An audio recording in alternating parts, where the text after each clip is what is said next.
السلام علیکم ورحمۃ اللہ وبرکاتہ۔ عزیز طلباء، آج کے سبق کی ابتدا ہم قرآن مجید کی آیات کی تلاوت سے کرتے ہیں۔ تلاوت سنیے۔ اعوذ باللہ من الشیطان الرجیم، بسم اللہ الرحمن الرحیم۔ فذکر انما انت مذکر لست علیہم بمسیطر الا من تولی وکفر فیعذبہ اللہ العذاب الاکبر ان الینا ایابہم ثم ان علینا حسابہم۔ صدق اللہ العظیم۔ عزیز طلباء، آج ہم موضوعات شروع کر رہے ہیں۔ آج ہمارا پہلا موضوع ہے قرآن مجید۔ یہ آپ کی بک کا پیج نمبر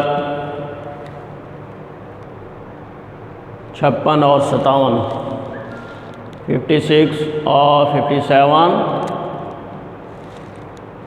اس پہ موجود ہے۔ اللہ تبارک و تعالیٰ نے انسانوں کی ہدایت اور رہنمائی کے لیے وقتاً فوقتاً انبیاء علیہم السلام بھیجے اور ان پر اپنی کتابیں نازل فرمائیں۔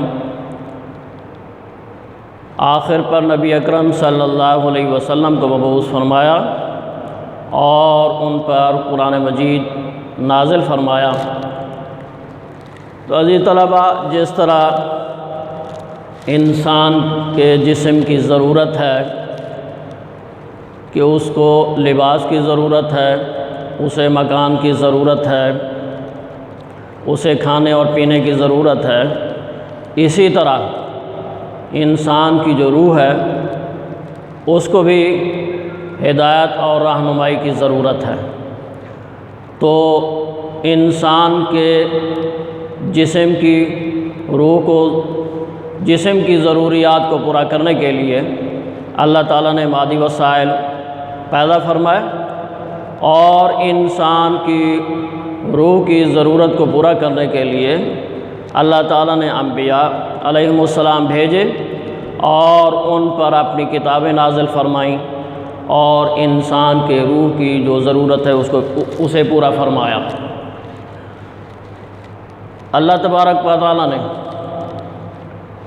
وحی کا یہ سلسلہ حضرت آدم علیہ السلام سے شروع فرمایا تھا اور نبی اکرم صلی اللہ علیہ وسلم پر اس کا اختتام فرمایا۔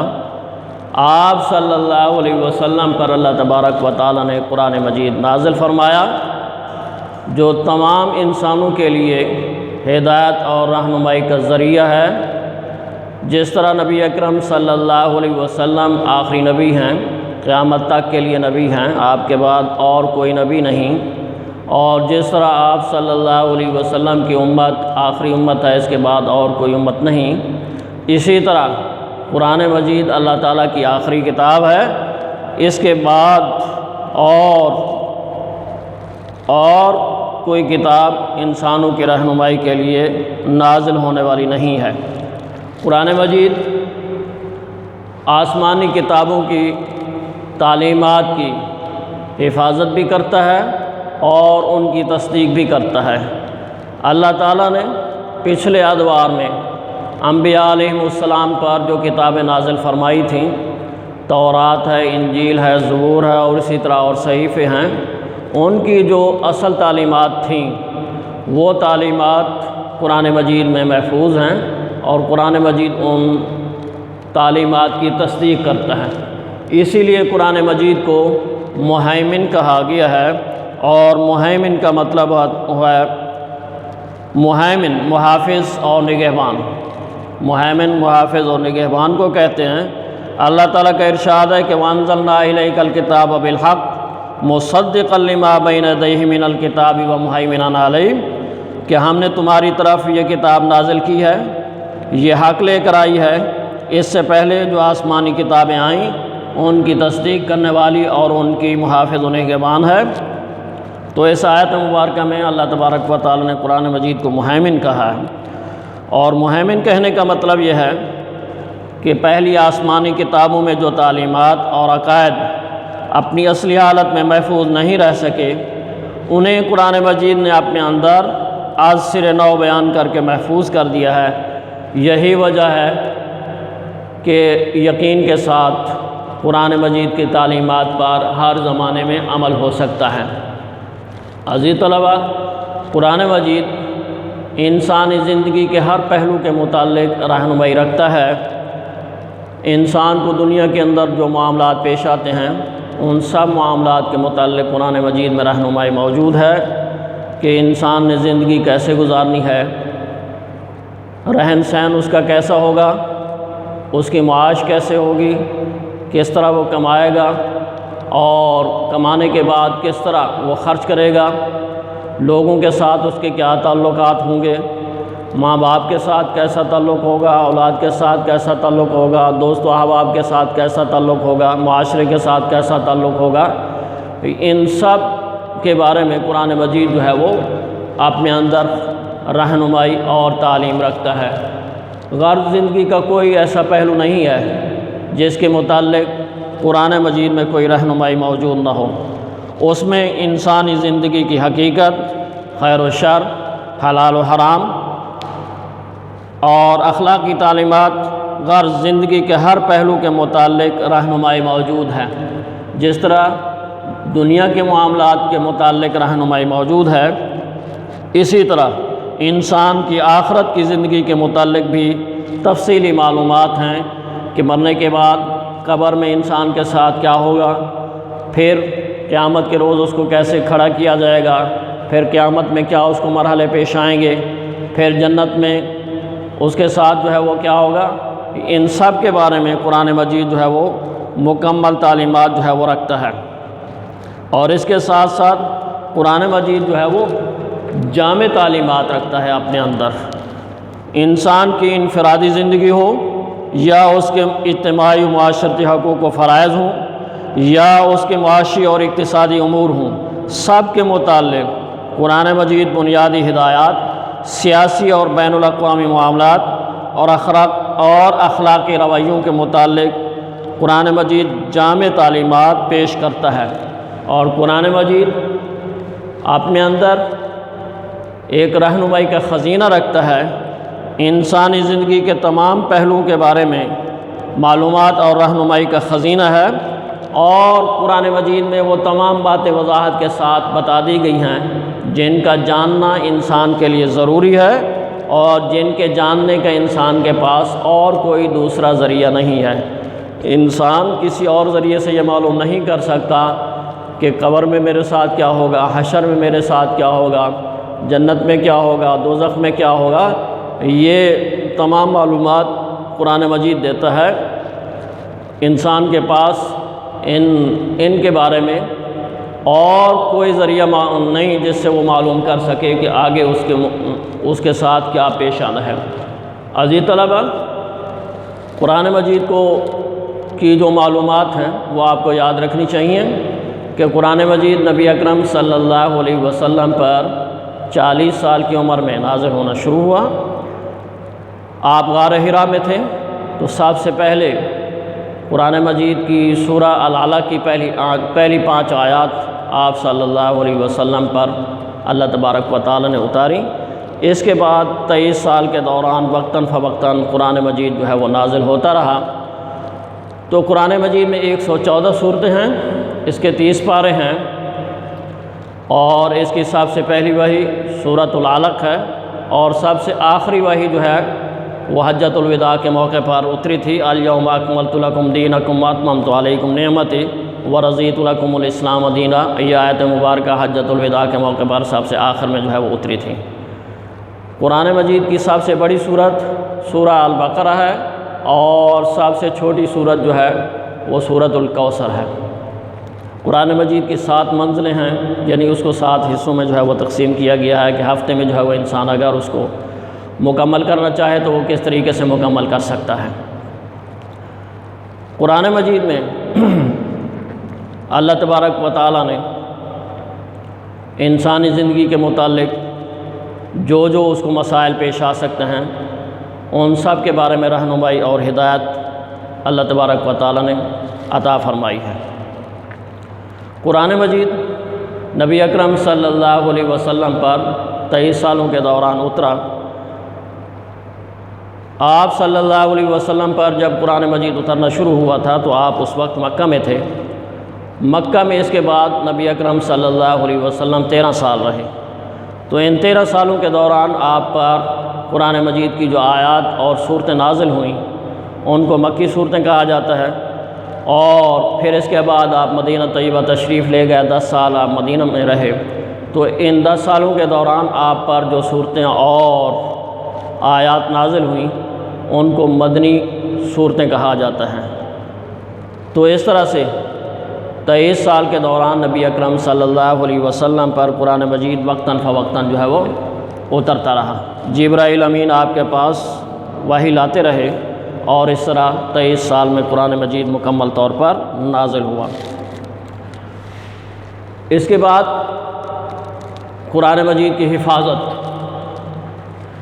قرآن مجید کی حفاظت کا وعدہ اللہ تبارک و تعالیٰ نے کیا ہے۔ اللہ تبارک و تعالیٰ کا ارشاد ہے کہ انا نحن نزلنا الذکر وانا لہ لحافظون، کہ بلا شبہ یہ ذکر یعنی قرآن مجید ہم نے نازل کیا ہے اور ہم خود اس کے محافظ ہیں، اس کی حفاظت کرنے والے ہیں۔ اس سے پہلے جو آسمانی کتابیں آئی تھیں، تورات، انجیل، زبور وغیرہ، ان کے بارے میں اللہ تبارک و تعالیٰ نے ان کی حفاظت کے بارے میں کوئی وعدہ نہیں کیا تھا، اس لیے لوگوں نے ان کے اندر تبدیلیاں پیدا کر دیں۔ لیکن قرآن مجید کے متعلق اللہ تعالیٰ کا یہ وعدہ ہے کہ اللہ تبارک و تعالیٰ اس کو محفوظ رکھیں گے، اس کی حفاظت کریں گے۔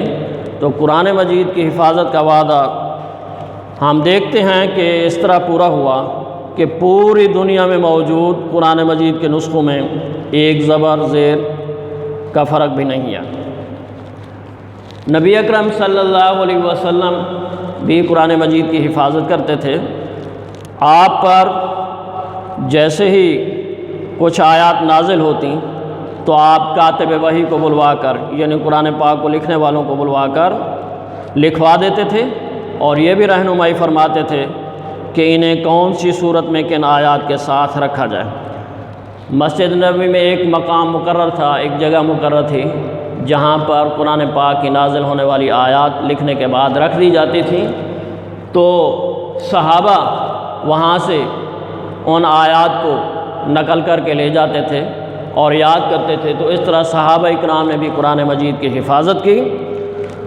وہ قرآن مجید کی آیات کی نقل کر کے لے جاتے تھے اور یاد کرتے تھے، اور مختلف اوقات خصوصاً 5 نمازوں میں اس کی تلاوت کرتے، اس کو سمجھنے اور اس پر عمل پیرا ہونے کی کوشش کرتے رہے۔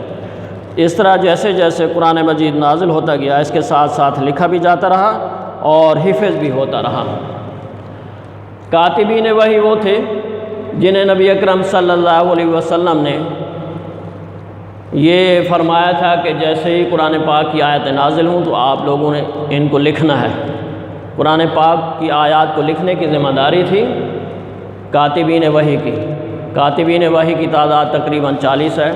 ان میں 4 خلفاء ہیں، حضرت امیر معاویہ ہیں، حضرت زید بن ثابت ہیں، اور کچھ اور صحابہ ہیں۔ تو 40 صحابہ جو ہے وہ وقتاً فوقتاً قرآن مجید کی آیات کو جو ہے وہ لکھا کرتے تھے۔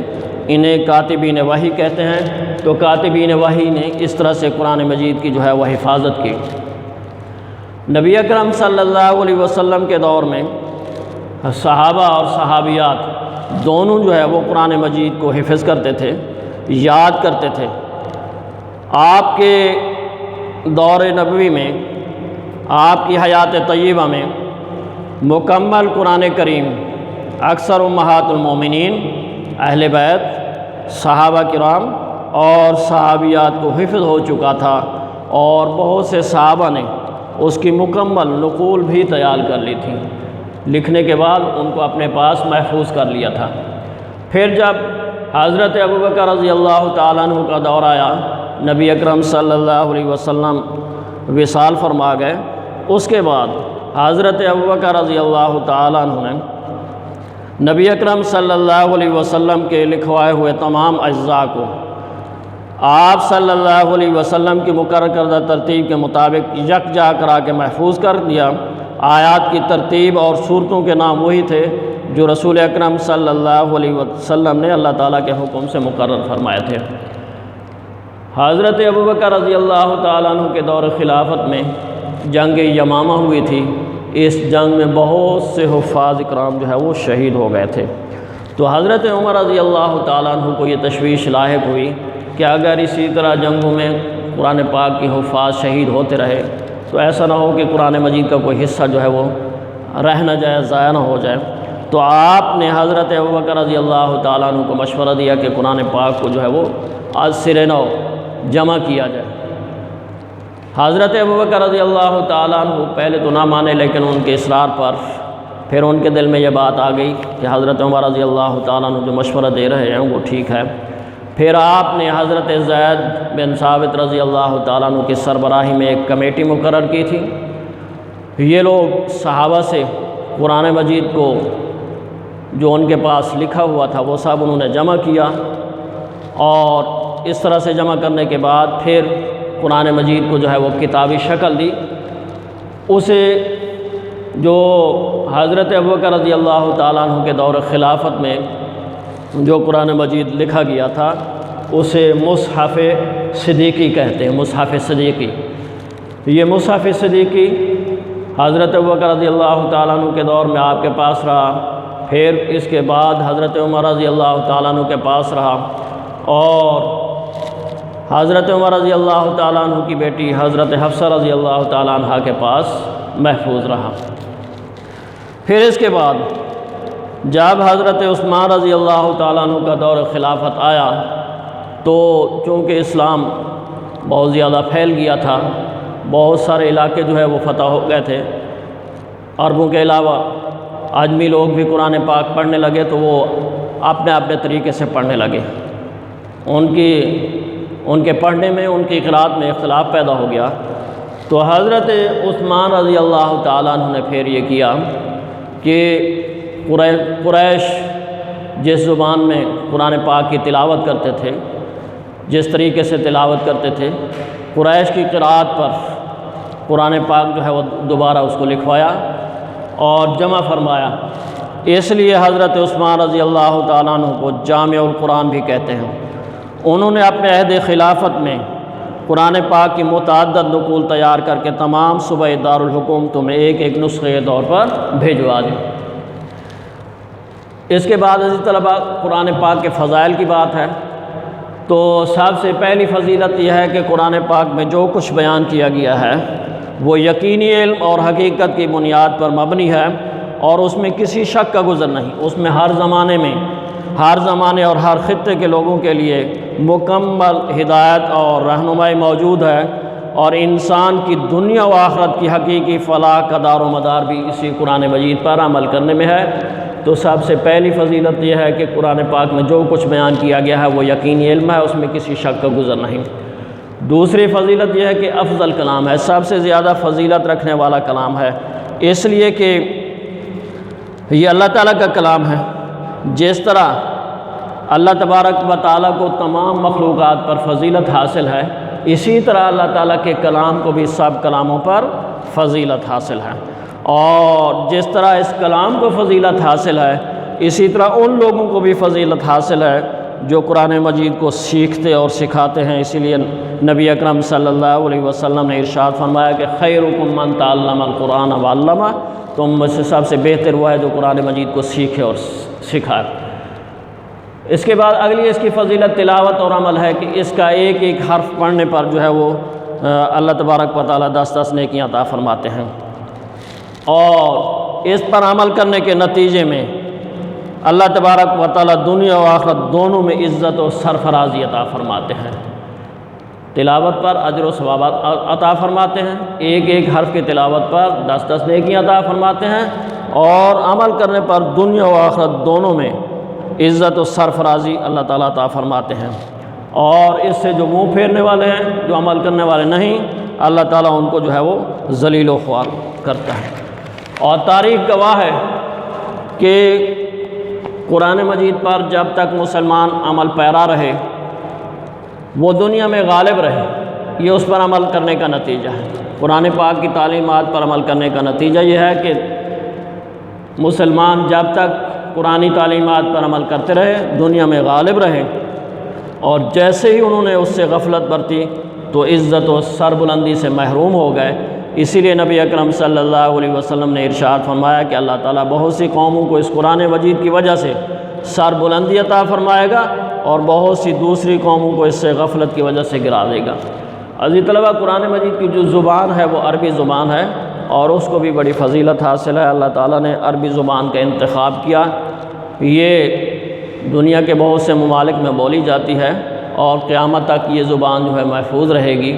اسی میں اللہ تبارک و تعالیٰ نے اپنی کتاب قرآن مجید کو نازل کرنا پسند فرمایا، تو یہ زبان جو ہے یہ بڑی فضیلت رکھتی ہے، اس کو سیکھنا چاہیے تاکہ ہم قرآن مجید کی تعلیمات کو سیکھ سکیں۔